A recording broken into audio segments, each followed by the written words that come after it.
자, 이제 기획론 보겠습니다. 일단 기획론은 결론만 말씀드리면 잘은 안 나와요. 안 나오고 나오면 나올 게 한 두 군데 있어요. 근데 그 중에서 기획의 정향은 그 두 군데에 포함되는 건 아니에요. 이거는 사실은 옛날부터 나옴직한 건데 안 나와서 남아있는 영역인데 그렇게 큰 가능성은 없으니까 일단 최소한의 장치를 좀 준비해 두시면 돼. 그러면 핵심이 뭐냐면 기획의 정향하고요. 정향하고 그리고 거기에 해당되는 종류를 연결시키는 게 포인트예요. 기획론이 잘 안 나오는 이유는 한참 우리가 발전기 때 필요했던 이론이었어요. 그러니까 발전기획이야. 발전계획. 발전계획론, 발전기획론. 한참 우리가 성장할 때 필요한 거라서 지금은 국가가 뭐 들어가서 성장을 주도하는 시대가 아니에요. 그건 아주 저 못사는 나라나 가능하지 우리나라든지 이미 선진국은 아예 기획론 자체가 큰 의미가 없는 나라가 돼버린 거예요. 그래서 관심이 뚝 떨어진 거예요. 대학이나 대학원에도 기획론 강의 자체가 거의 개설이 안 돼요. 왜? 듣는 사람이 써야지. 필요도 없다 보니까. 전공자가 없어요, 지금은. 그러니까 저 배울 때 그때 거의 그분이 마지막이었지. 그분도 그 정년을 앞둔 분인데 거의 기획론의 대가로서 마지막을 보낸 분이고 그 다음 후발 제자가 없어요. 이쪽은. 누가 전공하겠냐고. 거의 죽은 학문인데. 자, 그래서 나온다 하더라도 지금 요거 그러면 암기하는 문제가 아니고 잘 보면 이 단어가 답을 줘. 또 무의주의. 뭐 해야 안 해? 안 하는 거예요. 그러니까 영어로 inactivism이야. inactivism. 활동성이 없어요. 안 한다. 안 한다. 두 번째는 반동이야. 그러니까 안 한다는 것은 현재를 중시한다 보시면 돼. 자, 기획의 정향, 정향은 바라보는 시각을 말할 텐데 무의주는 현재를 중시하는 정향이에요. 두 번째, 반동주의. 반동은 무슨 말 같아? 돌아가요. reactivism. re의 뜻이 원래 백이야. 백. 다시. 과거지. 선도는 앞선자. 프리액티비즘이어서 프리는 앞자야. 앞자. 미래지향적이. 그 다음에 능동주의는 현재, 과거, 미래 어디 딱 고정된 게 없어. 상호 보완적이에요. 이게 능동주의야. 그러면 요 각각의 기획의 정향에 따른 종류가 필요한데 자, 종류는 이렇게 되어 있다. 조작적 기획, 전술적, 전략적, 규범적 기획. 제가 좀 바라는 최선의 장치는 뭐라 했어요? 정향과 종류를 연결시키되 앞자를 따놓자 이거예요. 앞에 따보면 무반선능, 그다음에 조, 술, 전규 이렇게 암겨 놓을게요. 무반선능, 조, 술, 전규 그렇게. 무반선능, 조, 술, 전규, 조작적, 전술적, 전략적, 규범적 이렇게. 무반선능, 조, 술, 전규 이렇게. 됐죠? 자, 요거 넣으면 되고 이거는 사실 이제 부차적이에요. 안 봐도 큰 관계는 없어요. 시험에 나온다면 앞에 두 가지가 포인트가 될 거니까. 그리고 이 내용, 성격이라는 내용들은요 그냥 금방 채워져요. 왜냐면 현재잖아요. 무의주지예요. 무의주의. 안에 무간섭, 손떼기 같은 게 나와요. 과거, 반동 과거, 원종적 위계질서. 그 다음에 약간 선도, 미래, 기술. 능동은 상호 보완적인. 그러니까 이 말만 활용 잘 하시면 뒤에 게 그냥 채워지기 때문에 큰 부담이 없어요. 그래서 혹시나 몰라서 우리가 준비하는 장치일지라도 앞에 정향을 잘 해놓자. 제목이 이거 정향이잖아요. 이게 제일 중요한 거예요. 이래죠? 그것만 잘 활용해 보기. 그러면 된다. 암기법. 무반선능, 조술, 전규 이렇게 놓으시면 되고.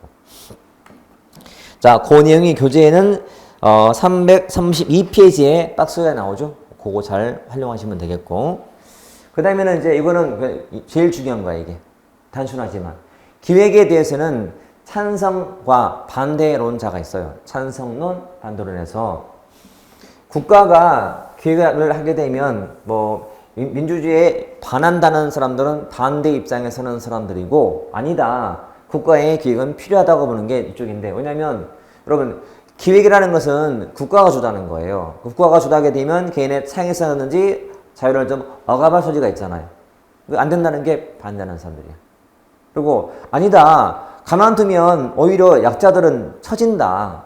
정부가 계획을 짜서 도와야 한다. 찬성론자예요. 반대대표가 하이에크, 하이에크. 딱 제목을 보더라도 책 제목인데 노예로울 길, 노예. 느낌이 뭐죠? 국가가 기획을 하게 되면 국민을 노예화할 거다. 하지 마라 입장이 하지 마라. 노예. 노예. 자, 하이에크. 원래는 이제 하이예 또는 뭐 이렇게 예라고 보통 번역하는데 좀 기억하기 편하게 하이예크 예예 노예 하이예크 노예 노예 노예. 자, 파이너는 반동회로기. 이 책에 대한 반박책이야. 반박책. 반동회로기. 기타 마나임은 자유, 권력, 그리고 민주적 기획. 벌써 단어가 찬성의 단어잖아요. 기획과 민주가 조화되고 있네. 조화될 수 있다. 이것도 마찬가지. 계획적 민주정부. 그래서 계획과 민주가 조화 가능하다. 찬성 입장이 이렇게 보시면 찬성한다. 이렇게 됐죠. 이거는 암기하셔야 돼. 적어도 하이에크는 누가 봐도 반대가 금방 느껴져. 예, 노예이기 때문에. 근데 시험에서 만약에 학자를 물어봤다면 모르면 틀리잖아요. 이건 좀 노력하셔야 돼. 이만큼은. 됐죠? 내용은 볼 필요가 전혀 없어요. 요것만 하시면 돼. 요것만. 워낙 전통적인 논쟁이어서 지금도 시험은 나와. 두 사람의 논거가 다 맞아요. 틀린 게 아니기 때문에 다 말 들으면 맞는 말이고 이것도 맞는 말이거든. 논쟁이 있는 것이지 정답이 있는 게 아니에요. 우리는 팩트를 알자. 팩트를. 그러면 되겠다. 자, 기타인데 넘겨볼까요? 334페이지에 기획의 과정이 나오죠. 과정. 자, 첫 번째 우리 기획도 정책처럼 의제를 설정하고 그 다음에 기획을 결정을 한 다음에 우측에 집행과 평가를 거치게 돼요. 결정 과정을 보시면 또 세부적으로 목표 설정, 상황 분석, 기획의 전제 설정, 뒤안의 탐색 평가, 최종안의 선택이죠.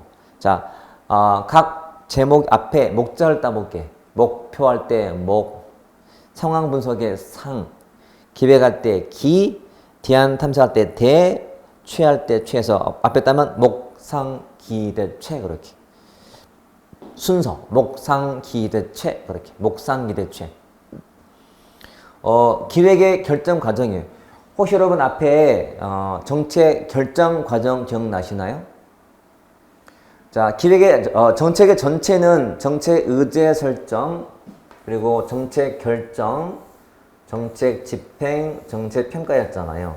그렇죠? 그 중에서 요 결정을 보면 다시 문제를 파악, 정의, 정책 목표 설정, 정책의 뒤안의 탐색 개발, 결과 예측, 비율한 다음에 최종안 선택했잖아. 이게 정책 결정 과정이듯이 기획도 결정 과정이 목표, 목상, 기대, 채 그 뜻이.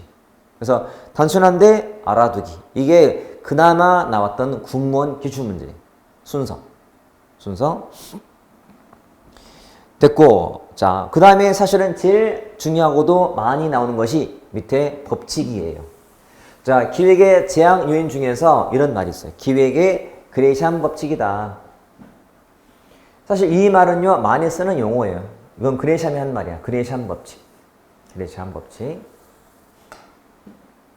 악화가 양화를 구축한다 뜻이에요. 악화가 양화를 구축한다.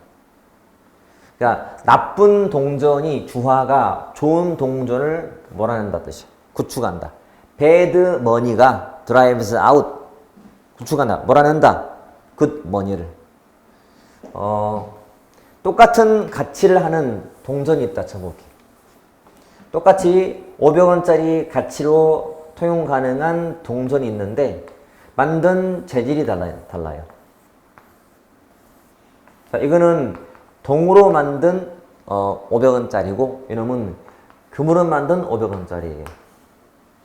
여러분들은 지금 호주머니에 동으로 만든 500원짜리와 금으로 만든 게 있으면 물건 사고 뭘로 계산해요? 이걸로 계산해. 금은 내가 가져. 동은 내놔. 온통 시중에는 뭐만 돌아다녀? 동만 돌아다녀. 그러니까 악화가 굿머니를 이렇게 구축해버린 거지. 몰아내버린 거지. 이런 뜻이에요. 그러니까 의미는 부정적 의미예요. 그러니까 좋은 건 없다는 얘기야. 나쁜 것만 남아있고, 그러니까 나쁜 게 좋은 걸 몰아내버린 거예요. 나쁜 습관이 좋은 습관을 몰아내버린 거예요. 이런 것처럼. 구축한다는 그런 뜻이야. 구축한다. 몰아낸다. 몰아내고 차지한다. 구축한다. 구축한다. 그럼 기획을 딱 써봤더니, 기획을 수립하는데 주로 일반적인 계획만 짠다는 거야. 일상적이며 실행이 쉬운 계획만 짜고, 계획이 어렵고, 또 최신적인 기획은 피한다는 그런 비유를 하고 있는 거예요. 이게 기획의 그레이샴 법칙이다. 이렇게 보시면 돼요. 자, 교재는 우측에 아래 나오죠. 3, 4, 5페이지의 아래쪽을 보시면 6번에 나와요. 자, 기획의 그레이샴 법칙. 이거는 기획의 수립상 제약에 나오는 건데, 수립할 때 뭐만 한다고? 밑에 실행이 용이한 반복적인 업무, 그리고 정형적인 결정 또는 기획을 수립한다는 얘기지. 실행이 어렵거나 좀 최신적인 계획은 등한시한다는 말할 때 쓰는 표현이에요. 그래서 시험은 그래도 지금 언급했던 것 중에서 많이 나오는 내용이야. 자, 기획의 그레이샴 법칙 이렇게 정확히 알고 있죠. 하이에크하고 파이너의 논쟁과 이 법칙을 아는 게 1순위. 1순위. 더 가면 이제 찬성이 나왔던 마나임과 홀콤의 책 이름 암기하는 것. 이 정도 보시면 되겠다. 됐죠? 나머지는 굳이 안 봐도 큰 문제 없는 거니까. 그리고 책을 보더라도요, 다 문제가 옛날 거예요. 그러니까 제가 좀 당부하고 싶은 것은 기획론은 제가 오늘 언급드린 그 설명 플러스 책에 실려있는 기출만 푸시면 충분해요. 기출과 예제 풀면 충분해요, 여러분. 충분하다. 자, 넘겨오시면 해서 예제가 있는데, 자, 국가의 기획은 시장 질서를 교란시키고 국민의 자유를 침해하여. 벌써 느낌이 기획을 찬성하는 사람이에요, 반대하는 사람이에요? 반대하는 사람이에요. 지금 시장을 교란시키고 침해한다. 누구? 하이에크, 노예, 예예. 끝이지. 자, 다시 이 기본 내용 짧게 들으시고 나머지는 문제를 풀자. 책에 실려있는 기출문제와 예제, 그 다음에 양쪽에는 뭐 OX, 그러면 이쪽은 충분하고도 넘쳐요. 제일 쉽게 공부하는 방법. 그렇게 놓으시면 되겠다. 여기까지가 정책이었고요. 이제 조직론 가보실게요. 자, 조직론은 내용이 좀 단편적인 게 많아서 조금만 부지런히 공부하시면 금방 정복 가능한 부분이에요. 자, 크게는 3개죠. 챕터가. 그래서 기초이론, 구조론, 관리론 등이고, 뭐 그렇게 아주 어려운 말은 없어요. 조직의 유형, 이론, 목표, 원리, 환경, 구조가 뭔지, 관료제, 탈관료제, 정부 조직 형태, 구조 같은 거, 그러니까 부처 현황 같은 거에 공기업 또는 책임 운영 기관 이런 것들, 동기 관리, 리더십 등인데 이 중에서 중요도 표시하자면 이렇게. 자, 노란색은 다 별 3개짜리예요. 빨간색은 좀 어려울 수 있는 그나마 유일한 단원 같아요. 사실 동기 관리 같은 경우는 별 3개로도 부족해. 한 4개쯤 된다고 보시면 돼. 나머지도 그냥 그 이론 하나하나에 여기에 종류가 몇 개 나와. 뭐 고전, 신고전, 현대. 그러면 각각의 특징 알면 돼요. 뭐 더 할 거 없어요. 목표가 있는데 목표가 변하는 변동의 양태가 몇 개 있어. 그거 개념 알면 돼. 이런 식이야. 됐죠? 정부의 부처 현황 알면 되거든요. 그러니까 사실은 뭐 이론이지만 그게 아주 어려운 게 아니기 때문에 제일 아마 수월하게 공부할 수 있는 그런 단원 중에 하나예요. 우리가 보게 될 조직은 쉬운 편이고 다음 주제인 인사행정도 쉬워요. 그러니까 인사행정은 용어도 처음 보는 게 많이 나오지만 어렵게 안 느껴져요. 문제는 재무행정이야. 재무행정은 용어도 낯설고 어렵고 이론도 존재하고 좀 버거울 수 있어요. 그리고 나머지 쉬워. 그러다가 지방행정 가면 조금 아마 또 양이 많아서 어려울 수가 있어요. 일단 이거 기본 이렇게 놓고 하나씩 봐보자. 자, 교재에는 343에 있는 내용이죠. 자, 조직의 개념은 시험에 따라 안 나오지만 조직이란 목표 달성을 위해서 분업 체계를 갖춘 인적 결합체라고 하지. 자, 목표 달성을 위해서 분업 체계를 갖춘 인적 결합체. 이게 조직의 뜻이야, 뜻. 조직 개념. 형태가 나오죠. 형태. 학자별로 다양한 형태가 존재해요. 물론 더 많지만. 근데 지금은 내용은 안 나오고 특히 이 둘은 내용보다도 거의 목차만 알면 되기 때문에 이렇게 돼 있어요. 자, 호혜적 조직, 사업 조직, 봉사 조직 이런 식인데 노란색 보이나요? 이렇게 암기하려고 그래요. 호사봉공. 다른 말로 뭐 기업 조직이에요. 기업. 호사 또는 호기봉공인데 그냥 편하게 호사봉공. 그 다음에 강공규, 강제공리규범. 그리고 단기전사임. 그러면 기삼의 순회고 시험은 데프트가 제일 중요해요. 이게 별 3개의 의미가 있는 주제인데 이 셋 중에서 얘가 2개 반이에요. 그만큼 얘가 압도적으로 중요한 거예요. 그리고 좀 지났지만 얘가 그나마 좀 그 다음 별 들어갈 수 있어요. 그 나머지 정도는. 이렇게. 이거는 지났는데 조금 의미가 있는 거라 볼 거고 이거는 현재도 많이 나오고 있지만 앞으로 또 많이 나올 거고 그래서 뭐 정말 중요한 거예요. 데프트는. 내가 정말 시간이 없어서 지금 없다 그러면 이거는 무조건 보셔야 돼. 이거 안 보더라도. 자, 단순하지만 책에 나와 있는 것 중에서 목차만 몇 개 보는 것들이 있어요. 내용은 보지 마세요. 안 나오니까. 이런 왜 안 나오냐면 굉장히 여러 학자들이 정말 다양한 식으로 조직 형태를 분류했지만 이거를 거의 통일하다시피 깔끔하게 정리한 사람이 데프트예요. 그러니까 이 속에는요. 현재 우리가 설명할 수 있는 게 다 들어있는 거예요. 그러니까 좀 그동안 좀 지저분했던 그런 막 형태를 갖다가 정리해버린 거야. 근데 워낙 의미가 커서 주로 다 이거 내고 싶은 거예요. 다른 거 안 내고. 그래서 이거 잘 보시면 돼. 자, 그나마 의미가 있는 게 이제 민츠버그인데, 민츠버그. 자, 우리 교재에는 345에 나와 있는 박스 중에서 지금 위에 3개만 지금 발췌해 온 거예요. 오늘은 지금 하는 것들이 이제 앞자를 따고 있지만 조금은 노력을 할 게 좀 많아요. 암기를 많이 하셔야 되거든. 그러면 암기라기보다는 반복을 하셔야 돼. 이거 금방 들어오게 될 거니까. 단기전사임. 단기전사임. 막 해놨던가? 앞에 거. 그러면 앞에 따서 단기전사임 해놓고 시험에 나올 게 뭐냐면 각 구조들마다 중요한 부분이 다 달라요. 중요한 부분이. 그리고 조정하는 방식이 달라요. 밑에. 그래서 이거 몇 층 시키는 거예요. 단순 구조는 최고층인 전략층이 중요하고 전략층 또는 최고층이 중요한데 직접 통제예요. 위에서 직접 통제. 자, 기계적 관료제. 우리가 일반적으로 알고 있는 관료제야. 이때는 중요한 게 기술 구조고 업무의 표준화를 통해 통제, 조정할 때는 업무 표준화. 업무 표준화. 자, 전문적 관료제는 핵심 층이 중요하고 작업계 중요하고 기술 표준화예요. 기술 표준화. 사업 구조는 중간층이 중요하고 산출을 표준화시켜요. 산출 표준화. 산출. 자, 임시체제, 영어로 에도크라시인데 이게 일종의 탈관료제예요. 이때는 지원 참모가 중요하고 상호조정이에요. 상호조정. 임시기 때문에 그때그때마다 달라져요. 이렇게. 단기 전사임 해놓고 전략층부터 직접. 됐나요? 자, 이거는 반복하셔야 돼요, 일단. 아무리 이해식 공부도 물론 중요하지만, 기본이 되고 여전히 중요하지만, 가끔 몇 가지는, 반복해서 숙지할 게 있어요, 숙지할 것이. 반복하시면 되고, 이제 좀 나머지 좀 이렇게 나온다면 이렇게 나오거든. 잘 봐요. 논리가 똑같아. 처음부터 끝까지 다 논리적이에요.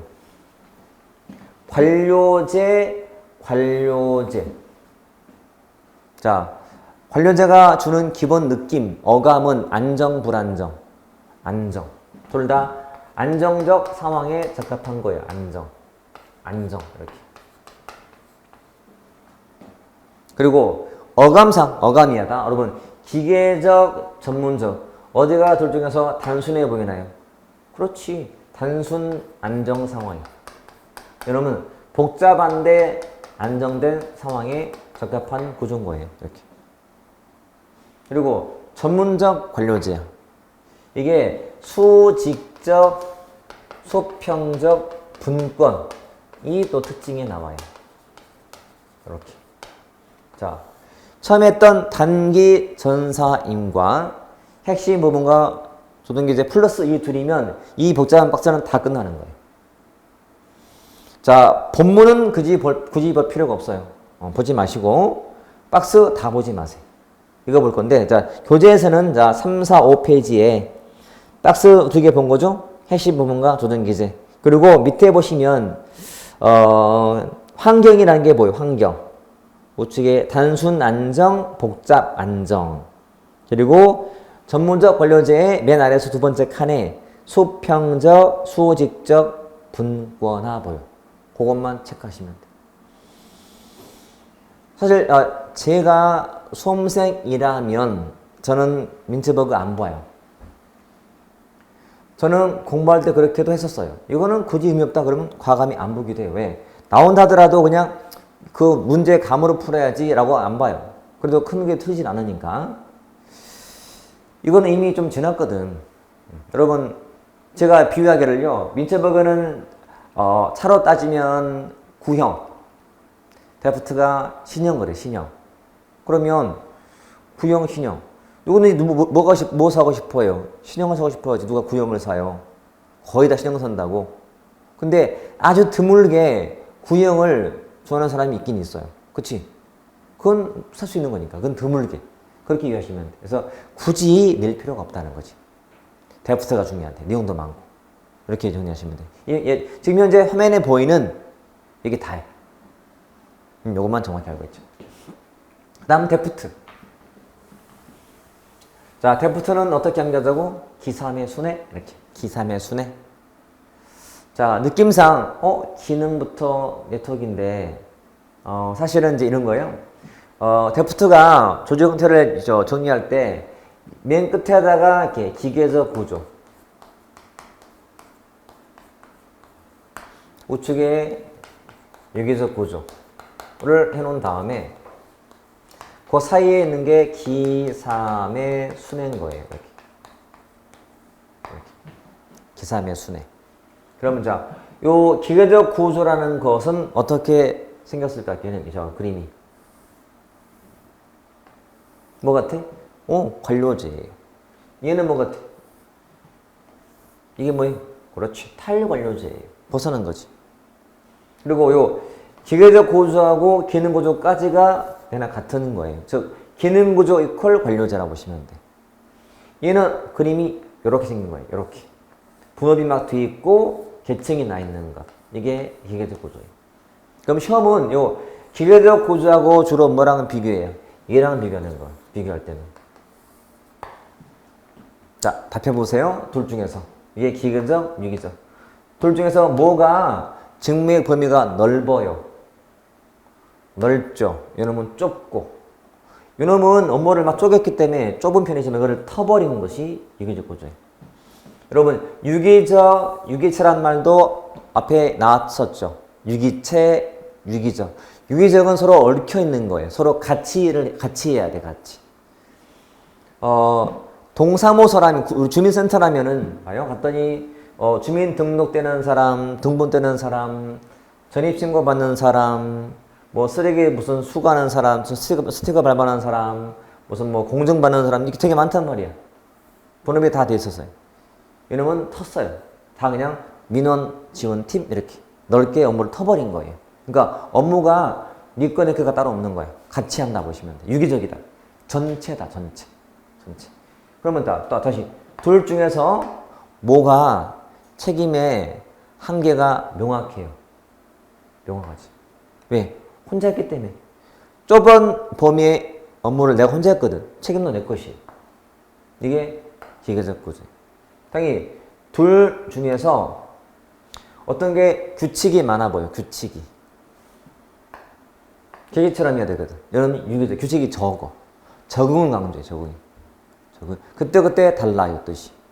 자, 둘 중 어떤 게 권위가 좀 강해 보여. 약해. 어디가 더 안정감이 느껴져요. 안정, 불안정 이렇게. 자, 이 내용은 먼저 보자면, 이 내용은 우리 교재로 따지면 자 349에 나오네요. 349페이지. 자, 박스 보세요. 기계적 구조에 뭐 예측 가능, 적응, 좁고 넓고, 표준 운영 절차, 여기는 적은 규칙, 분명한 책임, 모호한 책임, 계층인 고층 구조고, 그러면 저층이고, 공식 대 약간 비공식. 이런 식으로. 이해되죠? 자, 이거 암기할 거 있나요? 전혀 없어요. 이 두 가지의 비교 문제도 되게 많아요. 기출 문제가. 또 나올 거 더 남아있어요. 그 박스를 완벽히 꼭 이해를 해 두실 것. 암기할 것 이만큼도 없어요. 그냥 보면 그렇지라고 금방 이해를 할 거니까. 자, 이제 하나씩 볼 텐데, 이거 보세요. 그러면 요 순서 있잖아. 기삼의 순에 요래 갈수록 환경 정력이 높다, 낮다? 높다. 특징이에요. 이래 갈수록 예측 가능성과 안정성이 높다. 이렇게 하시면 돼요. 됐죠? 그러니까 적어도 기계적 구조는 곧 기능 구조야. 기능 구조 보시면 되고. 자, 볼게요. 하나씩 기능 구조부터. 자, 기능 구조는 기능으로 부서를 만든 거예요. 밑에 있지만 3 기계적 구조예요. 자, 같은 기능은 그 한 부서에 다 묶어놓은 거예요. 이렇게. 자, 생산부, 생산.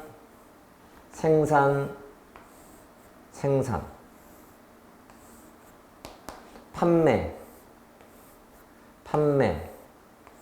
그리고 판매. 뭐, 회계. 이렇게.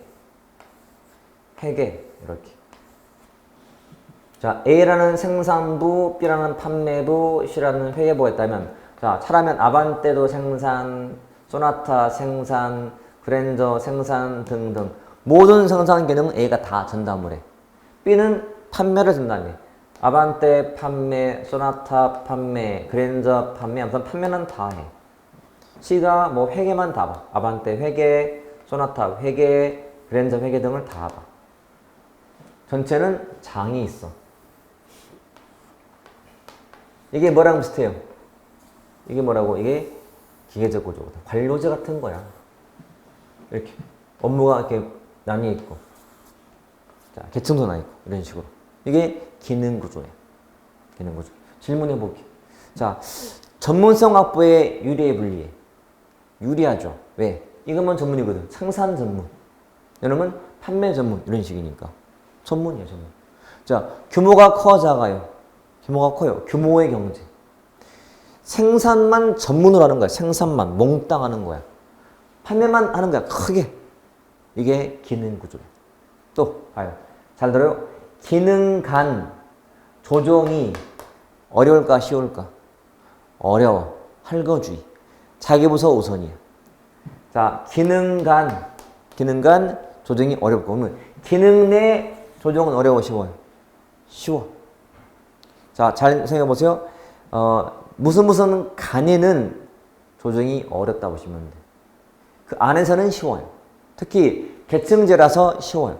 위 계층에서 아래 계층을 조정하기 쉬워지는 거예요. 이게 기능 구조라고 보시면 돼요. 기능 구조. 됐죠?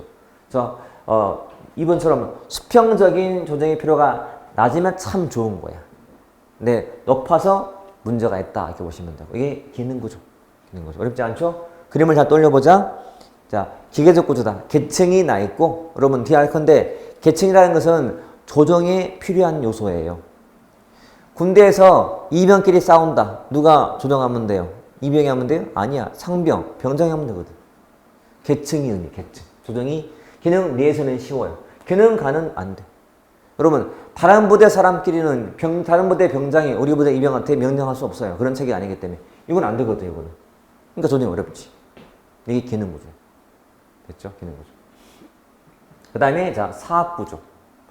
자, 사업 구조는 그 이번처럼 필요한 모든 기능을 다 갖춘 자기 완결 조직이에요. 자, 그래서 이거는 생산물 또는 산출물로 만들어요. 생산물 1 또는 산출물 1, 생산물 2, 3 이렇게 만드는 거예요. 그래서 여기는 자기 완결, 필요한 기능을 다 갖춘 자기 완결이에요. 그래서 만들고 팔고 회계를 보는 소나타를 만들고 소나타를 팔고 회계를 보는 기능을 다 갖추고 있는 자기 완결 조직이에요. 이게 사업구조예요. 사업구조. 이래죠. 그러니까 자기 완결인 거지. 모든 게 다 끝나는 거야. 만들어서 팔고 회계 다 끝나는 것. 이게 사업구조. 그러면 질문, 요 기능구조에 비해서 사업구조가 규모가 커 작아요? 작아진 거예요, 여러분. 이걸 쪼개놨거든요. 이렇게 쪼개서 하나 만들고 쪼개서 만들었기 때문에 더 작아진 거지. 이게 사업구조. 따라서 규모의 경제에 손실이 와. 그리고 전문상업부의 유리에 불리해. 왜? 쪼개졌기 때문에. 그러니까 한 부서가 전문으로 하는 게 아니잖아요. 쪼개놨어요. 그러니까 기능이 중복이 생겨버렸어요. 이해됐나? 이게 사업구조야.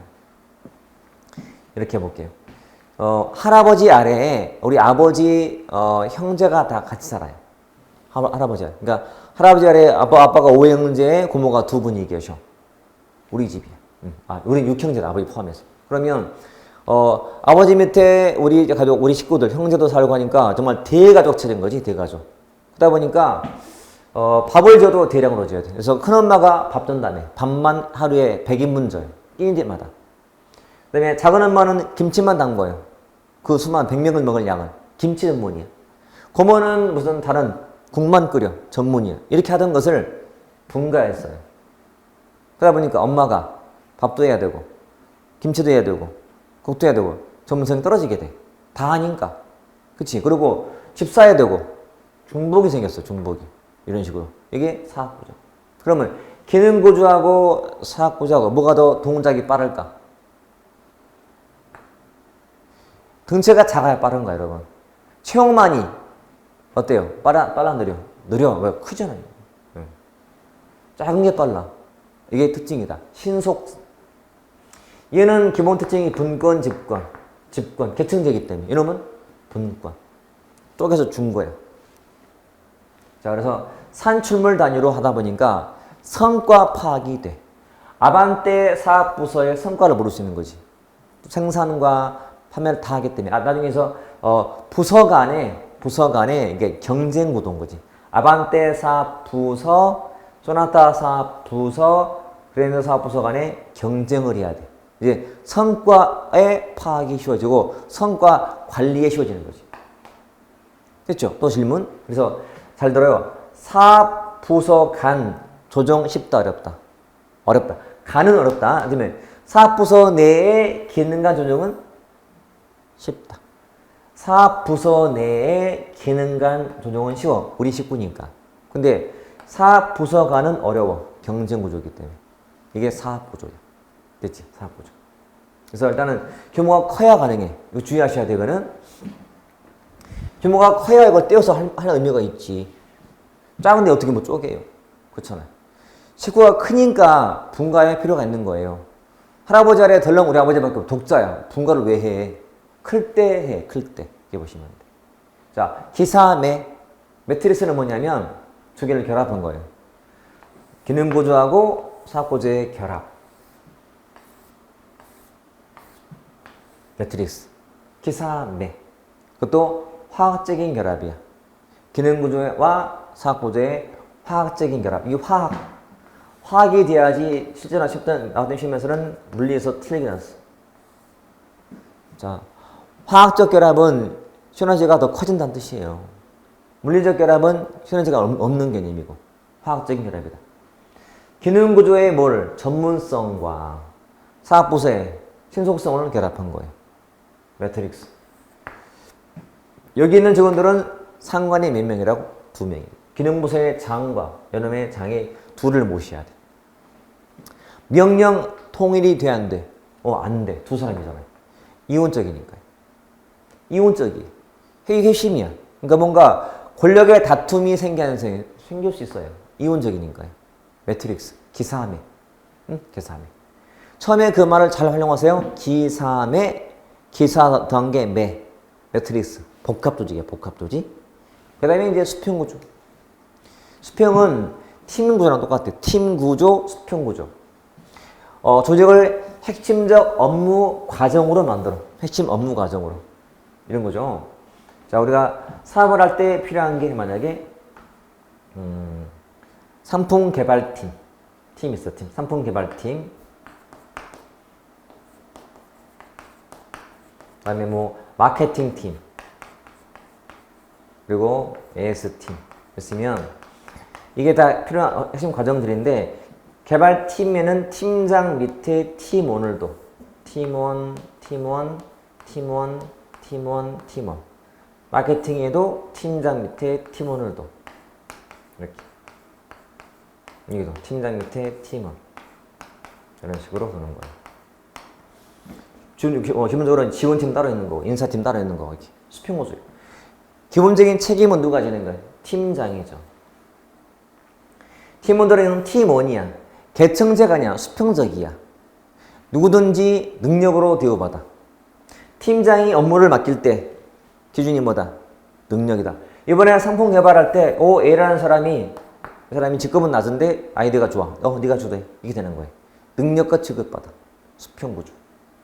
문제도 있어요. 여기 팀원들은 업무가 똑같아. 개발하는 사람이고 마케팅 하다 보니까 무임승차자가 생겨.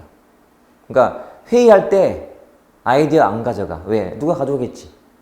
무임승차가 생기는 문제가 생겨요. 이게 수평구조예요. 핵심 업무 과정이고 팀원들은 여러 가지 직무를 다 똑같이 해야 돼요. 이 기능구조 같은 것은 하나만 잘하면 됐잖아요. 근데 우리 팀에는 뭐가 올지 몰라요. 다 같이 해야 돼. 거기 있는 사람들 다 동시에 여러 업무를 다 같이 할 수 있게 만드는 거예요. 그러니까 누구든지 그 업무를 할 수 있게. 팀제에서는 그래. 특징. 마지막 네트워크. 이거는 뭐냐면 자체 기능은 핵심 위주로 가고요. 여타는 계약을 주는 거예요. 자동차의 핵심은 뭐죠? 디자인과 엔진. 그래서 현대가 디자인과 엔진은 직접 개발을 해요. 타이어는 외부 자원. 에어컨 외부 자원. 브레이크, 오디오. 그러니까 현대는 핵심 역량인 엔진과 디자인만 직접 자체 제작을 하고 나머지는 계약을 하면 돼. 계약하면 돼. 계약할 때 굳이 국내 기업만 고려할 필요가 없지. 해외 기업과 계약하면 돼. 그러니까 현대가 디자인과 엔진은 개발했지만 타이어는 일제, 독일제 쓰는 거예요. 오디오, 독일제 쓰는 거예요. 계약을 해.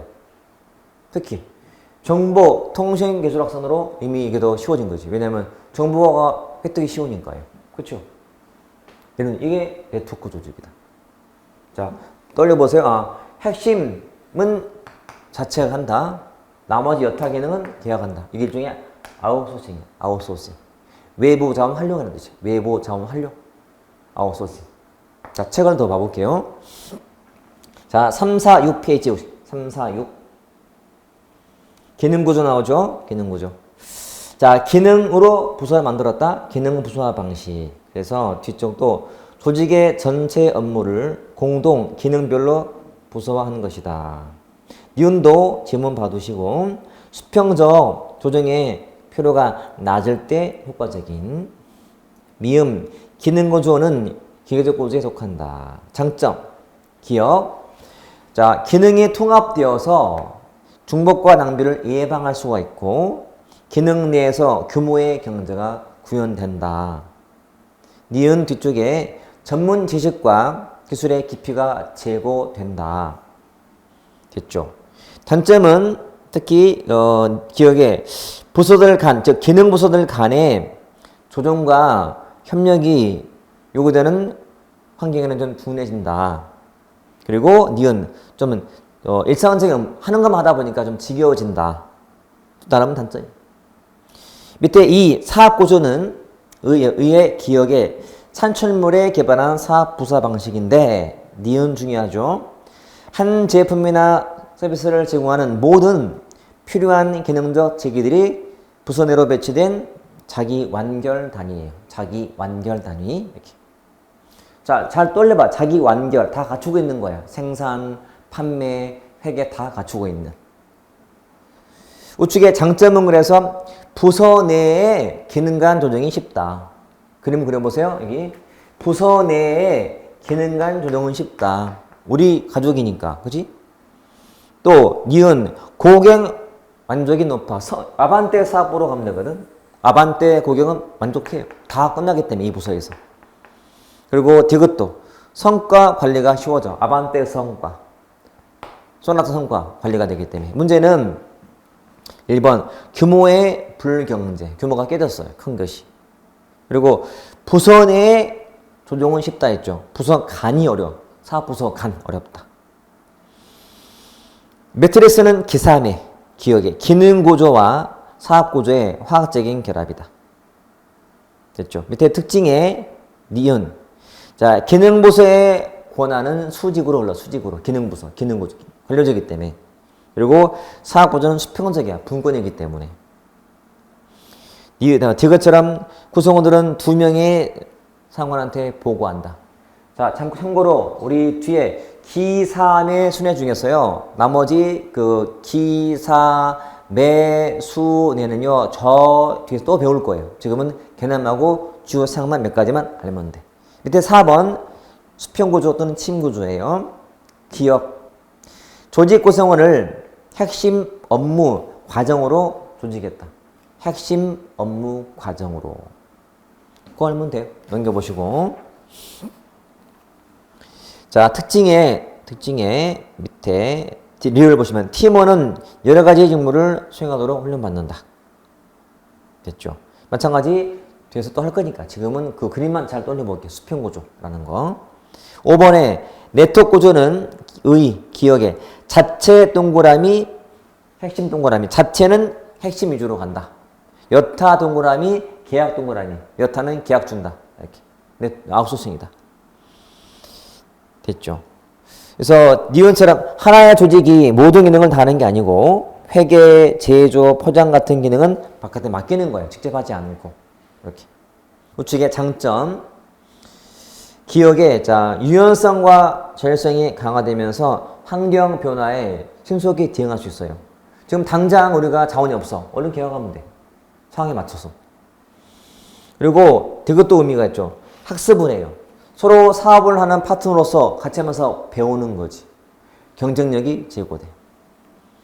단점은 그 계약하는 기관들을 직접 통제할 수가 없다는 거야. 기업. 또 기회주의 행위를 방지하려면 감시 비용이 들어요. 타이어를 지금 납품하는 업체에서 제대로 하고 있나 감시도 해야 되거든. 비용 들어. 나중에 분쟁 생기면 또 분쟁 비용 들어. 비용이 들더라. 또 디귿처럼 안정성이 좀 떨어져요. 여러분, 기삼의 수내. 이리 갈수록 환경에 대한 적응력은 높지만 안정성은 떨어지는 거예요. 그리고 리얼, 경계가 모호해서 정체성이 약해. 정체성이. 자, 현대가 차를 만들었는데 이 차가 몸뚱아리는 디자인은 현대 건데 타이어는 일제 거고 오제는 독일산이고 브레이크는 또 필리핀산이고 이게 뭐야? 개성이 없잖아. 개성이. 그게 없다는 거지. 응집력도 안 돼. 왜? 사업 파트너가 얼굴도 모르는 업체거든. 응집력이 안 생기는 거지. 이런 폐해가 있더라. 됐죠? 자, 밑에 이제 기계적, 유기적. 봤던 거고. 이 페이지가 지금 앞에 346부터 349까지인데 4페이지죠. 4페이지가 정말 중요해요. 이거는 사실 요 데프터만 가지고도 한 2시간은 충분히 다 해야 다 될까 말까 정도 양이 많아요. 그래서 다 한다고 바로 이해가 안 되는 거니까 이만큼 해두시고 나머지는 읽거나 문제 풀면서 적응해 보셔야 돼. 여러분 다시 말하지만 정말 중요하다. 이건 비교했던 거니까. 자, 예제 풀어보실게요. 예제 1번이죠. 조직의 유형으로 옳지 않은 것은 기억. 수평적 조정의 필요가 낮을 때 효과적인 구조로서 규모의 경제가 중요하네. 그건 뭐야? 기능구조. 밑에 기능구조 맞네.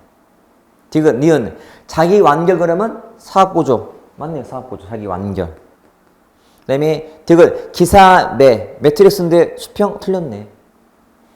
자, 수평구조는 어떤 말이 키워드야? 핵심 업무 과정이 키워드거든요. 틀렸지. 그리고 리얼처럼 자체 핵심, 여타 기약, 네트워크. 맞네. 이렇게. 예제 2번. 자, 기계적 구조가 대입이 되는 유기적 구조의 특징으로 해당하는 것.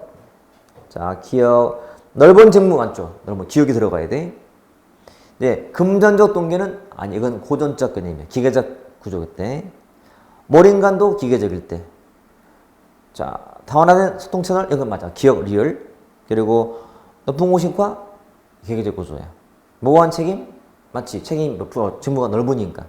기억, 리얼, 비읍인 일만 맞게 돼 있죠. 기계적, 유기적 비교할 때 이렇게 보시면 돼요. 자, 그럼 이런 또 왼쪽 페이지에 있는 350페이지에 있는 그 박스도 있는데 선생님 핵심이 안 나오나요? 뭐 거의 안 나와요. 그러니까 안 나온다고 100% 말은 못하지만 거의 안 나와. 그러면 나왔던 것이 이번에 콕스가 나왔지. 국회 8급에서. 그거는 예외적인 거. 우리한테 필요한 것은 데프트. 그러니까 데프트를 충분히 해놓은 상태에서 다 됐다 그럴 때 옆을 보세요. 데프트를 대충 한 다음에 다른 거 보지 마시고 데프트를 먼저 하시면 돼요. 그게 주로 나오기 때문에. 됐죠? 자, 쉬었다가 보겠습니다.